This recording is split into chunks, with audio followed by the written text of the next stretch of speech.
তো আরেকটা হচ্ছে মোশন আর্টিফ্যাক্ট। তো মোশন মানে হচ্ছে নড়াচড়া করা। নড়াচড়ার কারণে যে আর্টিফ্যাক্টটা আসে, তো রোগীর নড়াচড়ার কারণে, সেটাই মোশন আর্টিফ্যাক্ট। তো এই আর্টিফ্যাক্টটা সাধারণত দেখা যায় আর্টেরিয়াল পালসেশন, অর্থাৎ আমাদের আর্টারি যে পালসের কারণে যে মুভমেন্ট হয় সেটার জন্য দেখা যায়। তারপর সোয়ালোয়িং, রোগী যদি ঢোক গিলে, তারপর ব্রিদিং, অর্থাৎ শ্বাস প্রশ্বাস নেয় তখন শ্বাস প্রশ্বাসের কারণে রোগীর বুক নড়াচড়া করে। তো পেরিস্টালসিস হচ্ছে আমাদের যে colon, small small intestine large ইন্টেস্টাইনের যে মুভমেন্ট, সেটা হচ্ছে পেরিস্টালসিস। এবং physical movement of a patient, অর্থাৎ পেশেন্টের শরীর যদি নড়াচড়া করে সেটা হচ্ছে মোশন আর্টিফ্যাক্টের কারণ। তো এই ধরনের আর্টিফ্যাক্টটা পেশেন্টের ইচ্ছাকৃত এবং অনিচ্ছাকৃত মুভমেন্ট দুটাই হতে পারে। অর্থাৎ পেশেন্ট ইচ্ছা করে নড়তে পারে, আবার অনিচ্ছাকৃত নড়তে পারে, যে তার রোগের কারণে। The various types of motion artifacts আর অ্যাজ ফলোস। কি কি মোশন আর্টিফ্যাক্ট আছে সেগুলো দেখতেছি। তো পেশেন্ট মোশন, একটা হচ্ছে পেশেন্ট মোশন। পেশেন্ট মোশন হচ্ছে রোগীর নড়াচড়ার কারণে যে আর্টিফ্যাক্ট আসে, এরকম ছবির উপরে এরকম বিভিন্ন হিজিবিজি সিগন্যাল আসে, তো এগুলো হচ্ছে মোশন আর্টিফ্যাক্ট। এই ছবিতে লাস্টের ছবিটাতে কোনো আর্টিফ্যাক্ট নাই, কিন্তু প্রথম দুই ছবিতে কিন্তু আর্টিফ্যাক্ট দেখা যাচ্ছে। তাহলে এই আর্টিফ্যাক্টটা দূর করতে হলে আমাদের কি করতে হবে, যে পেশেন্টকে অনেক আরামদায়ক ভাবে শোয়াতে হবে যাতে পেশেন্ট কোনো ডিসকমফোর্ট ফিল না করে, এবং স্টেবিলাইজ করতে হবে, অর্থাৎ পেশেন্টের আশেপাশে ফোম টোম দিয়ে বা ফিতা টিতা দিয়ে এমন ভাবে পজিশন করতে হবে যাতে নড়াচড়া না করে। তো একটা হচ্ছে পেশেন্ট মোশন গেল, আরেকটা হচ্ছে কার্ডিয়াক মোশন। কার্ডিয়াক মোশন আমরা জানি যে যে হার্ট, আমাদের হার্ট সবসময় বিট করতে থাকে, তো এই হার্ট বিটটা তো আর থামানো যায় না, তাই না? এটা করতে থাকবে অটোমেটিক, একটা ভলেন্টিয়ারি প্রসেস। তো এই আর্টিফেক্টটা আসে হচ্ছে হার্টবিটের কারণে। এবং এই হার্টবিটের আর্টিফেক্ট রিমুভ করতে হলে আমাদের কি করতে হবে, আমাদের ইসিজি ট্রিগারিং ইউজ করতে হবে, অর্থাৎ অর্থাৎ কার্ডিয়াক গ্যাটিং ইউজ করতে হবে। কার্ডিয়াক গ্যাটিং ইউজ করলে কি হবে, যে হার্টের যে পালস আছে, ইসিজির মতো যে পালস আছে, ওই পালসের তালে তালে স্ক্যানটা হবে। অর্থাৎ যখন হার্টটা রিল্যাক্স থাকবে তখন স্ক্যান হবে, কিন্তু হার্টটা যখন আবার পাম্প করবে তখন কিন্তু স্ক্যান হবে না, আবার যখন রিল্যাক্স হবে তখন স্ক্যান করবে। তো এইভাবে ইসিজি গেটিং ইউজ করে এই মোশন, কার্ডিয়াক মোশন আর্টিফ্যাক্টটা দূর করা যায়। আরেকটা হচ্ছে রেসপিরেটরি মোশন। সেটা হচ্ছে যে রোগীর শ্বাস প্রশ্বাসের কারণে যে আর্টিফ্যাক্টটা আসে, শ্বাস নিলে এবং ছাড়লে রোগীর বুক ওঠানামা করে, যার কারণে এই আর্টিফ্যাক্টটা আসে। তো এই আর্টিফ্যাক্ট দূর করার জন্য, তো এই আর্টিফ্যাক্টটা দূর করার জন্য আমাদের কি করতে হবে, রেসপিরেটরি গেটিং ইউজ করলে রোগীর যে বুকের যে উঠানামা হয় শ্বাস প্রশ্বাসের কারণে, সেটা মেশিন ধরতে পারে এবং ওই তালে তালে স্ক্যানটা হয়। তারপর হচ্ছে ব্লাড ফ্লো মোশন, অর্থাৎ আমাদের আর্টারি এবং ভেন দিয়ে ব্লাড ফ্লো হয়। তো হার্টের পাম্পের কারণে কিন্তু আর্টারিতে একটা পালসেশন আর্টিফ্যাক্ট আছে, পালসেশন তৈরি হয়, এবং এটার কারণে এই ব্লাড ফ্লো আর্টিফ্যাক্টটা আসে। যেমন এখানে কিন্তু একটা অ্যাওর্টা আছে, কিন্তু এখানে আবার একটা অ্যাওর্টার ওভারল্যাপিং ছবি আসছে, ডাবল একটা ছবি আসছে, আবার এখানে একটা ছবি আসছে, এখানে একটা ছবি আসছে, আর এখানে একটা ছবি আসছে।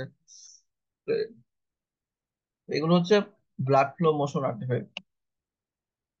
তো ব্লাড ফ্লো মোশন আর্টিফ্যাক্ট দূর করতে হলে আমাদের কি করতে হবে, আমাদের স্পেশাল প্রিস্যাচুরেশন, স্যাচুরেশন ব্যান্ড ইউজ করতে হবে। স্যাচুরেশন ব্যান্ডটা ইউজ করতে হবে কোথায়, যেই জায়গা থেকে আমরা অ্যানাটমির সামনে বা পিছনে দিতে হবে, তাহলে এই আর্টিফেক্টটা আসবে না। তো অ্যাপিরিয়ডিক মোশনটা হচ্ছে যে মোশনটা রোগীর অনিচ্ছাকৃত মোশন, অর্থাৎ রোগী চায় না এবং ইচ্ছা করলেও এই মোশনটা কন্ট্রোল করতে পারে না, সেটা হচ্ছে যেমন পেরিস্টালসিস অর্থাৎ আমাদের যে স্মল ইন্টেস্টাইনের নড়াচড়া, তারপর সোয়ালোইং, ঢোক গিলা, এবং ব্লিঙ্কিং অফ দ্য আই অর্থাৎ চোখের যে পলক দেওয়া, এগুলা কিন্তু ইচ্ছা করলে আমরা আটকে রাখতে পারি না, এগুলোর জন্য আর্টিফেক্ট আসবেই। তো অনেক সময় যে বাউল মুভমেন্ট হয়, বাউল মুভমেন্ট কমানোর জন্য বাউল মুভমেন্ট কমানোর জন্য অনেক সময় ইনজেকশন দেওয়া হয়, গ্লুকাগন বা বুস্টোপেন ইনজেকশন দেওয়া হয়। যেমন এখানে দেখা যাচ্ছে যে একটা আর্টিফেক্ট আসছে, ব্লাডার এবং ইন্টেস্টাইনের মাঝখানে একটা আর্টিফেক্ট আসছে। তো এটা সাধারণত এ ছবিতে আর্টিফেক্ট আসছে, আহ, প্রথম ছবিতে আর্টিফেক্ট আসছে নড়াচড়ার কারণে, অর্থাৎ পেরিস্টালসিস মুভমেন্টের কারণে। কিন্তু ইনজেকশন দেওয়ার পরে যখন এটা নেওয়া হয়েছে, তখন আর্টিফেক্টটা কমে গেছে।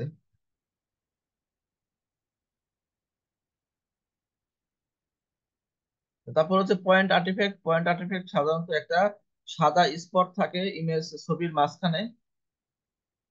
এবং এই পয়েন্ট আর্টিফেক্টের কারণ হচ্ছে যে অনেক সময় যে আমাদের স্ক্যানারে যে ইলেকট্রিসিটি সাপ্লাই থাকে, সেটা যে voltage, DC voltage in the receiver coil, অর্থাৎ অনেক সময় যে আমাদের বিদ্যুতের উঠানামার, ভোল্টেজের উঠানামার কারণে যে রিসিভার কয়েলে যে যে ফোরিয়ার ট্রান্সফরমেশনটা হয়, ফোরিয়ার ট্রান্সফরমেশন হওয়ার পরে এই ভোল্টেজের উঠানামার যে ব্যাপারটা, এটা একটা সাদা স্পট আকারে প্রকাশ পায় ছবির মাঝখানে।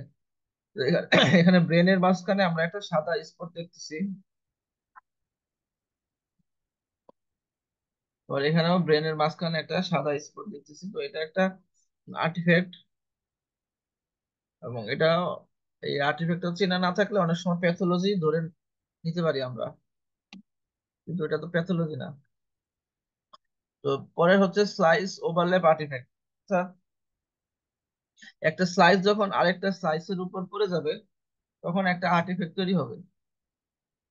তো এই আর্টিফ্যাক্টটা হয় সাধারণত মাল্টি অ্যাঙ্গেল বা মাল্টি স্লাইস অ্যাকুইজিশন, অর্থাৎ একসাথে যখন তিন চারটা স্লাইস দেওয়া হয়, তখন এই ওভারল্যাপিং আর্টিফ্যাক্টটা পড়ে। এবং এই আর্টিফ্যাক্টটা সাধারণত লাম্বার স্পাইনে বেশি দেখা যায়। কারণ কি, লাম্বার স্পাইনের যে ডিস্ক স্পেস গুলা দেখা গেছে L3-4 বা L4-5 এবং L5-S1, এই ডিস্ক গুলা কিন্তু প্যারালাল থাকে না, একটু অ্যাঙ্গেলে থাকে।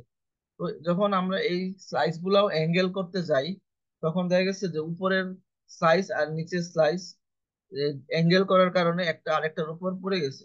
এই কারণে অনেক সময় আর্টিফেক্টটা হয়। তো ছবি দিয়ে বোঝাই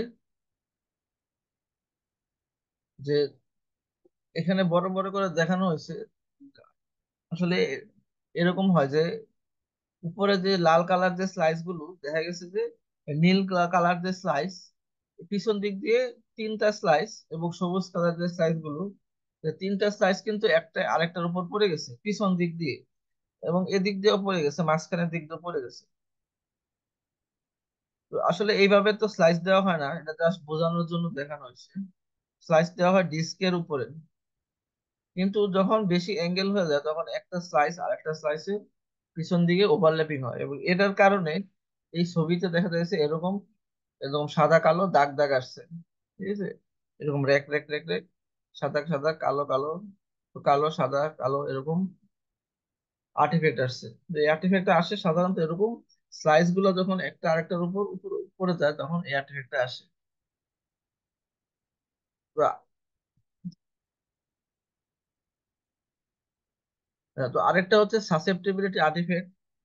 সাসেপ্টিবিলিটি আর্টিফেক্টটা যখন হয় যে এটা হচ্ছে ডিস্টরশন হয়, ম্যাগনেটিক ফিল্ডের ডিস্টরশন, অর্থাৎ যখন কোনো মানে প্যারাম্যাগনেটিক বা ফেরোম্যাগনেটিক ম্যাটেরিয়াল রোগীর শরীরে থাকে বা ওই অ্যানাটমিতে থাকে, তখন ওই জায়গাটুক ম্যাগনেটিক ফিল্ডের ডিস্ট্রিবিউশন হয়, যার কারণে ওখানে একটা আর্টিফেক্ট আসে। Materials that disperse the main field are called diamagnetic. Materials that concentrate the field are called paramagnetic or superparamagnetic or ferromagnetic, depending on the magnitude of the effect.